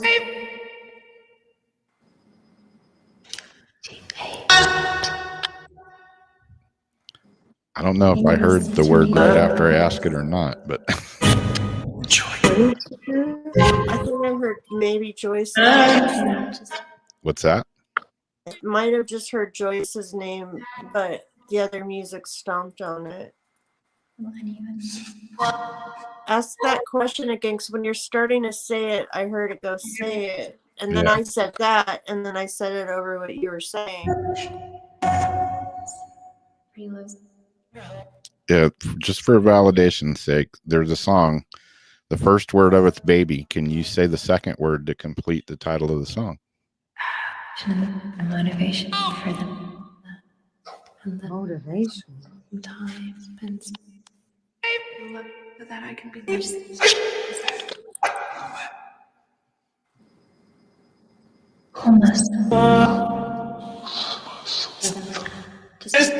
Or you could play the song through the ghost box too, you know.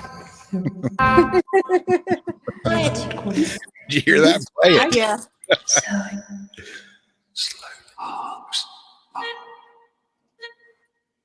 Did you say play it? Yeah.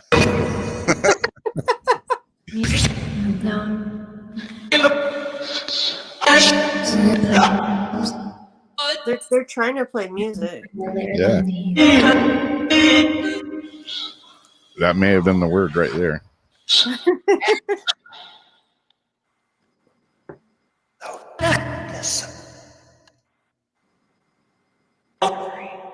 Yeah, Lori heard play it.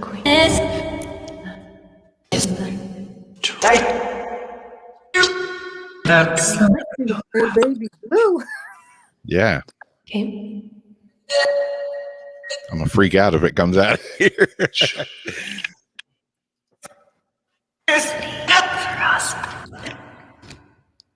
He's fighting for control. Yep. Yes. Holy. Yeah, if there's other spirits out there trying to talk, just like take a little break. And if Tommy has something to say, let him have the mic for a minute. In your head or while.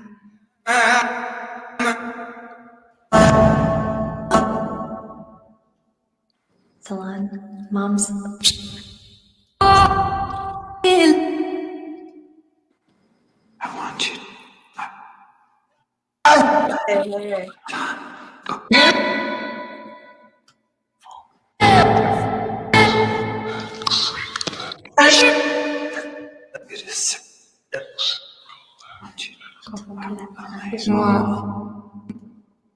Something. When you, I guess.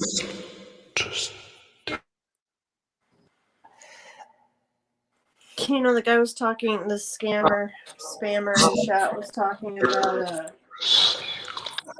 his cure of herpes there, and then I heard this on here say something out mumps or bumps.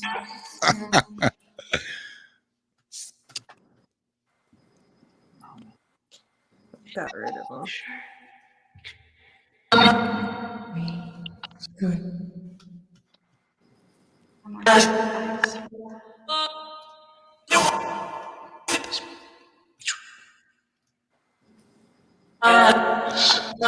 Well, we have just a few minutes left, so if there's any important messages from the spirits, let's try to get them out right now. I'm glad he didn't see what I just did. You heard it though, huh?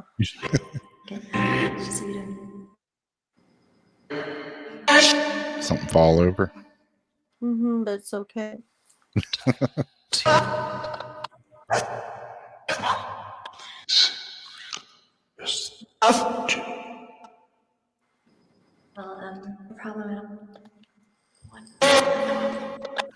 Look how much my hand has already worn the paint on this. For my hand being like that. I've worn it right there already because I'm always like that. And I'm right here. I'm just like the size of my gun grip. Sounds like you said Joyce.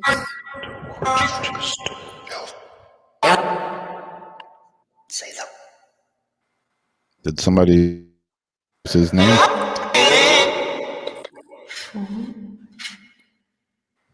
I heard it say something, and I don't know what that name was right there. It's just. It sounded like mommy, or I don't know if it said Tom. Burn it on. She said when.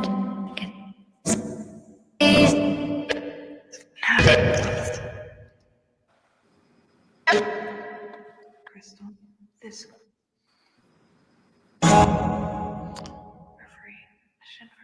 Connection.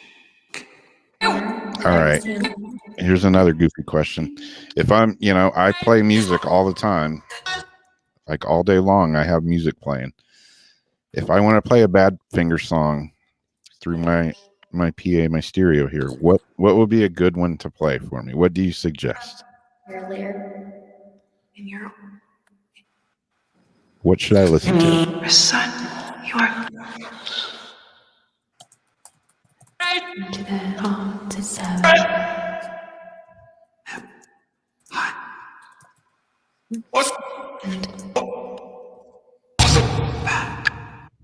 Good morning. Using the Spiritus Rose. Because it's true. Brings out.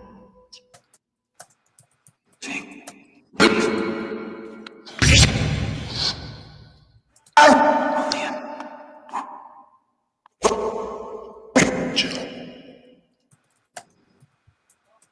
of the motivator. No, almost. It's coming so fast. Close it down here. We're going to close it down. We got a few minutes left to go, and we're going to say goodnight. Thank you for replying if you did. And we will talk again to you soon. Going to close the spirit box down in 5, 4, 3. I had to say 5. 6. 1. 8. Am I hearing that right? Numbers start coming through. All right. Good night. Spirit. Thank you. Did they just say It's weird. 6 and 8? Yeah, I heard 6, 8, 9, 5. They're being more silly than normal. Yeah. It's like trying, it's like when you're counting and you got somebody like throwing out numbers trying to mess you up. Yeah, you're not trying to add your head. Yeah. Oh, wow. Okay, before we end, do you want to let people know once again where they can find you, find your information? Yes, on Amazon.com and PennantPublication.com. You can get my ebook and my hardcover and paperback. Also, I will have an audiobook as well. So for the first book. And the second book, hopefully will launch, I would say maybe in another 3 weeks or so, hopefully. And we'll get that out as well. And I think people are enjoying it now. So, please get a chance, pick it up. It's a good read. It's a very good read. Yeah, definitely. And thanks for coming on with us. Oh, you're welcome. I didn't come all the way through. I mean, he did mention Pete, which was interesting. Yeah, that was. I understood that. Now you also mentioned about the priest, and stuff like that. That was also very relevant to the Holy Land as well, believe it or not. Yeah. And definitely listen back to the playback. We'll try to also listen back if we can caption if we do hear anything. If you hear anything relevant, let us know, because you'll probably review it before we get a chance to, and then we can add those captions in. But Okay. You'll definitely hear more on playback, and then listen with headphones and without headphones. Yeah. Okay. I may just put another spirit app on my thing again. Just not ask any questions. Just let it run. Just let it do its thing. Yeah, just let it do sometimes even though I've had it where I haven't even, physically asked the question, I've thought it and I've got the answer as I'm thinking it. Or just doesn't say well, it. he's been trying. He said he was fighting for it, and he was getting beaten down by others as well. Unfortunately, it gets competitive sometimes. Yeah, but he did say some relevant things though that I think that were pretty good. I mean, Pete and I had talked about the situation with whether I should go working with this person or not, and Pete said no. Wow. He said no. Yeah. And the only thing is I wasn't sure what he was saying about my medical test thing. I mean, he's not telling me about my medical test in the Echo Doc. He's just saying, we didn't even talk about that. And he said I was okay, but I don't know for sure. Yeah. I haven't been to a doctor, and with the lockdown and everything, it's been really hard. Yeah. So. Yeah. Well, we're at the 11 o'clock hour now, and I'm not sure who's going to be on Paranormal Soup this Sunday. I haven't seen the flyer yet. Next Wednesday, we're going to do another Voices from Beyond. There's a case that really struck me that I saw on the ID channel. And so I really want to see if we can get some answers for this family's, for the family. Yeah. And as always, your EVP ears are going to be much needed and appreciated because they probably will listen to this. Cool. And yeah, like I said earlier in the show, we're broadcasting on Twitch now as well. So anybody that's watching on Twitch, thanks for hanging out. I've got a few comments and a few emails or something. I'm totally new to Twitch, so don't crucify me right off the bat. It's all learning. We've been broadcasting on Facebook and YouTube forever, but this is the I wish I could read some of the comments, but they're so small for me. I can't even read. Yeah, they'll be back on the Facebook replay and YouTube replays, but yeah, thanks for being here, Joyce, and I got a good feeling about what you're doing, so thank you. I think it's gonna work. Amen on that. I mean it. Amen. Yep. Thank you. I remember talking to you, like a year or so ago, and you were kind of fretting about things and here and there, and they turned out good. So, well, cool. Right, thanks everybody for being here. Thank you so much for having me. I appreciate it. I hope we can do it again. Yeah, definitely. Really. Yeah. Okay. All right. Good night, everybody. And we will see you Sunday on Paranormal Soup, and then back again here next Wednesday for another Weird Wednesday. Good night. Good night, everybody.